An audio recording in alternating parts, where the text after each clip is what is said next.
Hello everyone, welcome to texture math. आज के session में हम नेविगेट बाय यूआरएल मेथड के साथ में रिप्लेस यूआरएल को क्यों यूज़ करते हैं ये डिस्कस करने वाले हैं। ठीक है, तो बेसिकली हम इस सेशन के एंड तक समझ जाएंगे कि रिप्लेस यूआरएल का क्या एडवांटेज होता है, क्यों हमें इसे यूज़ करना चाहिए, क्या क्या उसके बेनिफिट्स हैं, ये सारी चीज़ें इसमें डिस्कस करेंगे। बट सेशन शुरू करने से पहले जस्ट एक रिकमेंडेशन है कि अगर अभी तक आप लोगों ने पहले वाले सेशंस नहीं देखे हैं तो आप पहले उनको देख सकते हो, क्योंकि ये जो पूरी प्लेलिस्ट है एक प्रॉपर सीक्वेंस और सिंक में। तो अगर आप उसको सीक्वेंशियली ही फॉलो करोगे तो और भी ज़्यादा इजी रहेगा आप लोगों के लिए ऑनगोइंग टॉपिक को समझना और उसको इम्प्लीमेंट करना। क्योंकि अभी के लिए अपना मेन फोकस किस पे है कि कैसे हम नेविगेट बाय यूआरएल मेथड को यूज़ करें अपने रिप्लेस यूआरएल के साथ में। ठीक है, ऑल राइट। तो अभी हमें नेक्स्ट क्या करना है, देखो यहाँ पे आप देख सकते हो हमारे पास एक हेडिंग है app.component.html फाइल के अंदर है हम। और एक चीज़ और, अगर आपको पूरा कंटेंट फ्रीली गो थ्रू करना है तो आप टेक्सचर में डिजिटल कोर्स बुक को देख सकते हो जो फ्रीली अवेलेबल है डिस्क्रिप्शन बॉक्स में, वहाँ से आप इसका रेफरेंस ले सकते हो। ठीक है, जहाँ पे 3000 प्लस कंटेंट आपको मिल जाएगा फ्री ऑफ कॉस्ट और available in both Hindi and English language. Okay, तो स्टार्ट करते हैं। देखो यहाँ पे हमने app.component.html डाला जहाँ पे लिखा हुआ है Angular 19 course by texture math. उसके बाद में हम सेकंड हेडिंग डालेंगे जो हमारे आज के टॉपिक को बताएगा। ठीक है, तो आज का अपना टॉपिक क्या है, आज का टॉपिक है हमारा रिप्लेस यूआरएल। तो यहाँ लिख देते हैं navigate by URL method with replace URL. ठीक है, ये हमारा आज का मेन टॉपिक है कि नेविगेट बाय यूआरएल मेथड के साथ रिप्लेस यूआरएल को कैसे यूज करें ये हमें समझना है। अब इसके बाद में क्या करेंगे, एक हॉरिजॉन्टल रो डाल देंगे जिससे कि हमारी ये हेडिंग्स अपने एक्चुअल कंटेंट से सेपरेट रहे। ठीक है, अब हमारी नेक्स्ट रिक्वायरमेंट क्या है, नेक्स्ट हमारी रिक्वायरमेंट है कि हमें कुछ कंपोनेंट्स की नीड है, उन कंपोनेंट्स को यूज करके ही हम ये चीज़ डेमोस्ट्रेट कर पाएंगे। तो यहाँ देख रहे हो आप about component, contact component, not found component, services component, ये सब कंपोनेंट्स ऑलरेडी बना रखे हैं। इनकेस अगर आपको नहीं पता कि कंपोनेंट कैसे बनते हैं तो उसके लिए आपको सिंपली एक कमांड रन करना होता है यहाँ पे ng for angular g generate c component और कंपोनेंट का नेम आ जाएगा अबाउट। ठीक है, अब जैसे ही यहाँ हम अबाउट पे एंटर हिट करेंगे, इस पूरी कमांड पे एंटर हिट करेंगे तो ये एक फोल्डर क्रिएट कर देगा अबाउट नेम से, क्योंकि हमारे कंपोनेंट का नेम अबाउट है। उसके अंदर ये 4 फाइल्स क्रिएट कर देगा। मेरा ऑलरेडी ये कंपोनेंट बना हुआ है इसलिए मैं इसको कंपोनेंट को वापस क्रिएट नहीं कर रहा, बट मैंने कमांड यही यूज़ किया था अबाउट कंपोनेंट बनाने के लिए, सिमिलरली कॉन्टैक्ट को बनाने के लिए, नॉट फाउंड को और सर्विसेज कंपोनेंट को। ठीक है, अब एक बार कंपोनेंट ऐड हो गया तो हमारे पास ये 4 फाइल्स आ गई। एक है CSS, एक है HTML, एक है spec.ts और एक है component.ts। ठीक है, तो ये 4 फाइल्स हैं हमारे पास। अब इन 4 फाइल्स को हमने मतलब इसमें सब कुछ एज इट इज रखा है, डिफॉल्ट रखा है, जस्ट एक चीज चेंज करी है जो है about.component.html के अंदर। यहाँ पे हमने पहले जैसे पैराग्राफ में लिखा होता था अबाउट वर्क्स, उसको चेंज कर दिया अबाउट पेज में। बस इतना सा चेंज है, बाकी सब कुछ एज इट इज हमने रखा हुआ है। सेम चीज वैसे तो हमने मॉडिफिकेशन कॉन्टैक्ट वगैरह में भी यही किया है, बट इसको हम यूज नहीं करेंगे तो इसको एक बार के लिए अनएक्सपेंडेड नहीं करते हैं, क्योंकि यहाँ पे हम अबाउट कंपोनेंट से ही पूरा डेमो करने वाले, तो मैं इसके अकॉर्डिंग ही आपको बताता हूँ। ठीक है, तो ये कंपोनेंट रेडी हो गया। अब चलते हैं राउट्स फाइल पे। राउट्स फाइल पे जाके ये एरे कुछ आपको वाइड, तो ये एरे आपको कुछ इस तरह से मिलता है। ठीक है, तो आपको यहाँ पे जाके करना है एक्सपैंड इसको और यहाँ पे लिखना है पाथ। ठीक है, तो कर्ली ब्रेसेस आएगा, उसके अंदर लिखेंगे पाथ। पाथ के बाद में आप लिखोगे यहाँ पे अबाउट कॉमा, उसके बाद में लिखेंगे कंपोनेंट, उसके बाद में लिखेंगे अबाउट कंपोनेंट और फिर कर देंगे सेव। तो जैसे ही हम सेव करेंगे तो पाथ हमारा जो है वो कंपोनेंट अबाउट कंपोनेंट कंप्लीटली बन चुका है, कॉन्फ़िगर हो चुका है। इनकेस अगर आपको और पाथ बनाना है तो वो आप कॉमा के बाद में यहाँ पे बना सकते हो, बट मेक श्योर कि वो कॉमा से सेपरेट आउट हो, तभी आप उसको आगे यूज़ कर पाओगे। ठीक है, तो इसको मैं एक बार क्लिक करता हूँ क्लियर, ये हमारा रेडी है। अब रेडी हो गया तो इसके बाद में आपको क्या करना है, सिंपली इसको यूज़ करना है। तो यूज़ करने के लिए चलते हैं अपन app.component.ts फाइल पे। यहाँ पे हमें सबसे पहले तो राउटर इंपोर्ट करना पड़ेगा, क्योंकि राउटर की हेल्प से ही आप अपने आउटपुट को ब्राउज़र पे शो कर सकते हो। तो यहाँ पे हम लिख देते हैं राउटर आउटलेट। ठीक है, ये हो गया हमारा राउटर आउटलेट।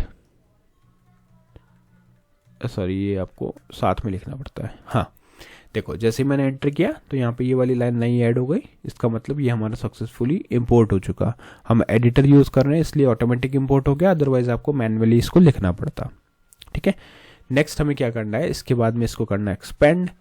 अब यहाँ पे हम हमारा एक कंस्ट्रक्टर बिल्ड करेंगे। तो कंस्ट्रक्टर बनाया, कंस्ट्रक्टर के अंदर आप लिखोगे प्राइवेट राउटर कॉलन और यहाँ पे आ जाएगा राउटर, और यहाँ पे भी मैं एंटरेट कर रहा हूँ। क्यों? क्योंकि मुझे ये इंपोर्ट करना है, तो ये हो गया इंपोर्ट। ठीक है, फिर opening closing parenthesis, opening closing curly braces, और इसके बाद में हम हमारा मेथड बनाएंगे। तो आज का जो मेथड होगा उसका नेम रखेंगे go to about with replace. ठीक है, ये हमारा आज का मेथड बन गया कि गो टू रिप्लेस की स्पेलिंग गलत है। ठीक है, go to about with replace. तो ये क्या करेगा, हमारा एक मेथड है जो बटन पे क्लिक पे वर्क करेगा और वहाँ पे ऑपरेशन परफॉर्म करेगा। तो इसको देते हैं दिस डॉट राउटर। मैं बताऊंगा आपको रिप्लेस क्यों यूज़ होता है, बट पहले लिख लेते हैं एक बार। This dot router dot navigate, router dot navigate by URL, opening closing parenthesis, quotes के अंदर हम लिखेंगे डैश, यहाँ पे आ जाएगा अपना अबाउट कॉमा, और जैसे स्किप लोकेशन चेंज था बिल्कुल उसी वे में आपको यहाँ पे इसको लिखना है। बस यहाँ पे आ जाएगा रिप्लेस यूआरएल और यहाँ आ जाएगा ट्रू। ठीक है, अब देखो ये क्या लिखा है यहाँ पे, अगर आप इसको रिप्लेस यूआरएल पे जाओगे, when true navigates while replacing the current state in history. इसका इम्पैक्ट जब रन करेंगे तभी पता चलेगा कि क्या हो रहा है, तब मैं आपको वापस से इसको बताऊंगा। मेथड रेडी है। अब हम चलते हैं app.component.ts फाइल पे, जहाँ पे हम जाके इसको बटन बनाएंगे इसके लिए। तो एक बटन क्रिएट करते हैं और बटन के अंदर लिखेंगे go to about without replace. ठीक है, go to about without replace, और इसके अंदर हम एक मेथड डालेंगे क्लिक मेथड। क्लिक के अंदर लिखेंगे go to about without replace, और ये हो गया हमारा ऐड। तो अब जैसे ही यूज़र इस बटन पे क्लिक करेगा ये मेथड कॉल होगा, और मेथड कॉल होने के बाद में जो उसका आउटपुट है वो हमें शो होगा। बट क्या अभी आउटपुट शो होगा? नहीं, क्योंकि अभी तक हमने आउटपुट के लिए राउटर आउटलेट नहीं डाला। तो आपको यहाँ पे लिखना पड़ेगा राउटर आउटलेट, और अभी ये ऐड हो चुका है। तो अब आपको सिंपली क्या करना है, यहाँ पे लिखना है ng-serv --- ओपन एंटर। कुछ सेकंड्स में ये ब्राउज़र ओपन कर देगा जहाँ पे हमें इसका आउटपुट मिलेगा, और वहाँ हम उस चीज़ को देखेंगे कि दोनों में डिफरेंस क्या था, स्किप लोकेशन चेंज में क्या हो रहा था और यहाँ क्या हो रहा है। ठीक है, तो देखो अभी यूआरएल क्या आ रहा है हमारा, लोकलहोस्ट 4200। यहाँ पे हेडिंग क्या आ रही है, main Angular 19 course by texture में, और सेकेंडरी हेडिंग आ रही है navigate by URL method with replace URL. फिर एक हॉरिजॉन्टल रो है और एक बटन है। तो अभी क्या होगा, देखो जैसे मैं बटन पे क्लिक करता हूँ, बटन क्या है, go to about without replace, with, I think ये विद रिप्लेस होना चाहिए था, यहाँ पे आएगा विद रिप्लेस। आई होप इसके अंदर हमने सही लिखा हो, विद रिप्लेस। हाँ ये ठीक है। तो हमने विद रिप्लेस इसको कर दिया, विद रिप्लेस, सेव किया, रिफ्रेश किया। अब मैं जैसे इस बटन को क्लिक करता हूँ तो इसने क्या किया, ये अबाउट पेज पे लेके आया। यहाँ पे हमारे पास अबाउट यूआरएल में भी दिख रहा है, बट बैक बटन नहीं आ रहा। मतलब इसने कोई भी हिस्ट्री लॉग नहीं करी, इसने हिस्ट्री या प्रीवियस स्टेट को रिप्लेस कर दिया। ठीक है, कोई भी हिस्ट्री इसने लॉग नहीं करी यहाँ पे। अब आप यहाँ पे क्लिक करके बैक नहीं जा सकते। अब क्वेश्चन आता है कि दोनों में डिफरेंस क्या है। जो हमने स्किप लोकेशन चेंज ट्रू देखा और रिप्लेस यूआरएल ट्रू देखा, तो दोनों में डिफरेंस ये है कि स्किप लोकेशन चेंज इसको यूआरएल में भी हाइड कर देता है, यूआरएल में भी उसका आउटपुट शो नहीं दिखता, उसका इम्पैक्ट नहीं दिखता, मतलब वहाँ पे ये अबाउट नहीं आता लास्ट सेशन में जो हमने देखा था। बट इस केस में क्या होता है, पेज चेंज हुआ, यूआरएल अपडेट हुआ, बट हिस्ट्री लॉग नहीं हुआ। वहाँ पे क्या हो रहा था, पेज चेंज हो रहा था, यूआरएल अपडेट नहीं हो रहा था। तो ये डिफरेंस है। कई बार इंटरव्यूज क्वेश्चन में भी इस तरह से क्वेश्चन पूछा जाता है कि दोनों में डिफरेंस क्या है।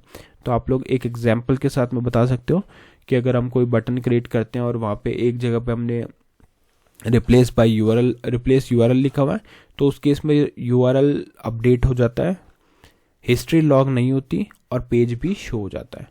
बट अगर हम बात करें अपने स्किप लोकेशन चेंज की, तो वहाँ पे रिप्लेस यूआरएल में अपडेट नहीं होता और जो हमारा पेज है वो अपडेट हो जाता है और हिस्ट्री लॉग नहीं होती। ठीक है। तो ये एक माइन्यूट से मेनली जो यूआरएल का डिफरेंस है वही क्लियर कर देगा दोनों का डिफरेंस। तो आई होप आज का ये सेशन क्लियर हुआ होगा। नेक्स्ट सेशन में बाकी टॉपिक डिस्कस करेंगे। So thank you for watching tech share में।